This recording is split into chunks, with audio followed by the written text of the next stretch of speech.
Hola, hola, ¿qué tal? ¿Cómo les va? Bienvenidos a otra emisión del Expreso. Gracias por estar con nosotros, por acompañarnos y también, bueno, por compartir sus inquietudes a través de los mensajes que nos envían y que vamos a tratar de contestar a lo largo del programa. ¿Cómo te va, Barbie? ¿Qué tal? Muy buenos días a todos. Una semana movida en lo que refiere al sector transportista, aumento de las tarifas de los taxis, también el paro de subtes, así que vamos a tener muchísima información al respecto y por supuesto tenemos a nuestro invitado, como todos los programas, el señor Sergio Abrevaya, legislador del gobierno de la legislatura de la Ciudad de Buenos Aires, y tenemos una nota relacionada con la visión y la conducción.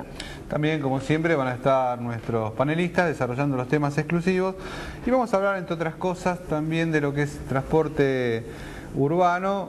Tiene que ver con alguna encuesta que se ha hecho relativa a la evaluación del sistema. Todo eso en un ratito, luego de la pausa. Ya volvemos.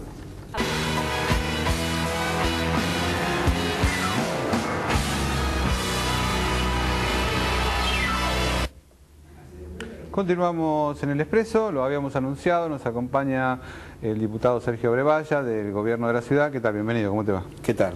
¿Cómo estás? Muy bien, habíamos planteado algunos temas, yo no sé, vamos a empezar un poco en orden de acuerdo a la antigüedad en los medios periodísticos. El tema de carriles exclusivos es un tema bastante remanido, por así decirlo, en los últimos años. Tenemos alguna experiencia de carriles en la ciudad. Pero básicamente para el transporte colectivo yo pregunto si lo que se necesita es una red de carriles exclusivos. Yo creo que sí, sobre todo hay que atender a algunos principios que se generan a partir de pensar el sistema de transporte público.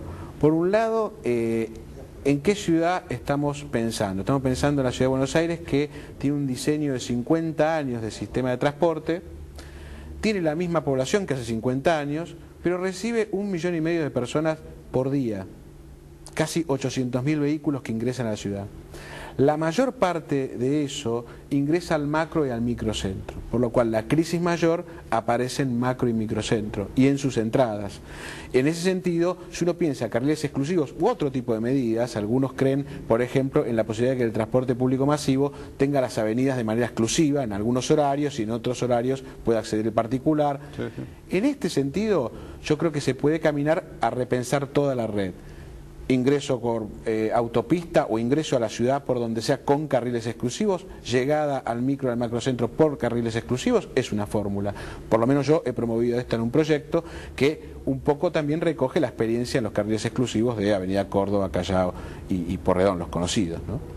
Ahora, cuando uno pregunta esto, quisiera saber si hay un concepto o hay de alguna manera una conciencia en la legislatura de que el sistema está a borde de colapso, que la cantidad de autos vendidos post-crisis hacen que si no tomamos conciencia, no han descentralizado nada, está todo en el mismo lugar, como decís, y tenemos cantidad de autos que hacen que si no se prioriza algo, yo no digo que sea transporte público, pero digo, algo hay que priorizar, porque todo junto no puede estar. No, transporte público me refiero como servicio, ¿no? Operado por privado, por público, pensando en la necesidad de transporte masivo. Efectivamente, hace 3 o 4 años que explotó la producción y el patentamiento de automóviles en la ciudad y en el conurbano. Toda esta población, con esta maravillosa demanda laboral que tiene la Ciudad de Buenos Aires, ingresa con algún medio. Si no puede ingresar con tren, que ahí tendríamos que hacer un capítulo aparte de por qué la ciudad debería incidir más en el manejo del colectivo, el bus, el transporte, digamos, de superficie, ingresa con su propio automóvil. Y ahí se produce la crisis con 500.000 de autos por año y sin ampliar la red de transporte público en la ciudad. Desde la coalición cívica, sector a la que yo pertenezco, estamos pensando esto, por ejemplo, y otras cosas más, como recién contabas lo de la encuesta, el boleto multimodal, yo presenté un proyecto en ese sentido también, como una política de Estado. Nos estamos sentando con los otros dos grandes bloques, diciendo, miren, si nosotros no planificamos, y creemos que los otros lo piensan igual, si esto no lo planificamos a 10 años, es difícil que la Ciudad de Buenos Aires pueda mantener esta demanda laboral, calidad de vida simultáneamente. Alguna de las cosas va a terminar afectada. Sí, eso sí, seguro. ¿Qué pasa con la ley de subte que no se aprueba? Bueno, la ley de subte quedó aprobada en general hace 2 sesiones. Hubo, por alguna razón el bloque kirchnerista se levantó no está claro por qué, y el bloque del PRO prefirió que estuviésemos los tres grandes bloques presentes para terminar de aprobarla. Suponemos que este jueves que viene se va a terminar de aprobar. Pero otra vez, la ley de subtes es importante porque cambia la forma de financiar la obra, porque hasta ahora no se había conseguido con el viejo método que el privado invertía que esto suceda, pero estamos hablando de un sistema de transporte fundamental para la ciudad que tarda 10 años. En los próximos 10 años, ¿qué hacemos? Seguro. Ahora, incluso con el tema de subterráneo, antes de ir un poco al fondo, tengo dos dudas. La primera, ¿cuánto va a costar y de dónde va a salir la plata? El tema de los nuevos subterráneos. Y la segunda es si verdaderamente hacer alargue de subterráneos sirve. Yo te contaba el ejemplo del subte D. O sea, llega hasta Belgrano, maravilloso. Ahora la gente de Palermo no viaja más. No, coincido plenamente. Agreguemos, te decía antes el argumento de que hacemos en estos 10 años, también tiene que ver con esto que planteás, porque en definitiva tenés que combinar transporte. Hay algunas experiencias interesantes en relación a organizar el transporte de superficie complementando a la red de subtes, y ese complemento tiene que ver con la sobredemanda. Sin duda, por más que hagamos redes, el subte D va a seguir saturado. Hay un punto después de la digitalización que la frecuencia, si no se va a convertir toda la vía en un gran subte que va a seguir caminando, digamos.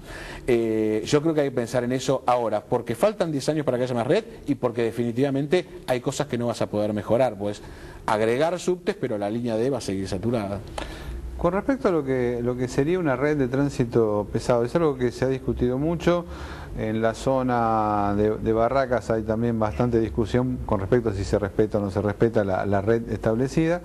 Y una discusión que también es antigua y no se ha resuelto satisfactoriamente es con respecto a los centros de transbordo de transferencias para mercaderías a ubicar en distintos lugares a designar en la ciudad. En ese tema, ¿qué se ha avanzado algo? Estamos trabajando, presenté también un proyecto en ese sentido, hay que determinarlo, tiene que haber una gran playa definitivamente, hay generados varios puntos de crisis, uno está en Barracas, el otro día estuve caminando un poco por lo que se llama en Pompeya el pueblito y el barrio Espora, tiene el mismo problema, a veces se incumple porque los depósitos están ahí, es decir, el hecho de que no se haya definido un centro de transferencia complica los barrios y también complica el transporte, ¿no? Claro. Porque no tiene una salida y una vía. Y por supuesto que falte este anillo tan necesario en la ciudad, que es una obra que por lo menos empujamos para que siga existiendo. Y te mezclo un tema más. Y por el otro lado también, por supuesto, el hecho o la necesidad de descentralizar la estación de ómnibus de Retiro. Es decir, todo va complementado. Si hacemos un parche, no sirve, hay que repensar todo el sistema, ¿no? Claro, a veces se hace un poco difícil, me imagino, desde el punto de vista del gobierno de la ciudad, tener todos los problemas y no tener plenamente los mecanismos. O sea, por ejemplo, en el caso de los colectivos no tiene manejo, en el tema de los subtes no tienen los fondos, el tema de la estación de Retiro dependen del Poder Central para tomar una decisión. Sí, y a mí, te digo, desde la oposición a Macri me hace pensar mucho más desde el lugar justamente de no caer en oportunismos en este tipo de políticas públicas, porque la dificultad nos está imponiendo el hecho de no manejar, no tener la facultad para manejar el tema, ¿no?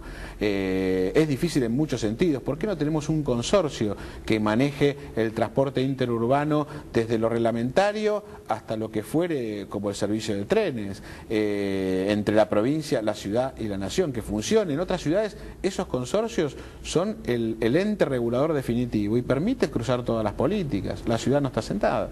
Bueno, Sergio, te agradezco mucho la visita y bueno, estamos a disposición de cuando haya algún proyecto presentado para seguir debatiéndolo. Muchas gracias a ustedes y a vos. Nosotros ya volvemos, una pequeña pausa, ya estamos.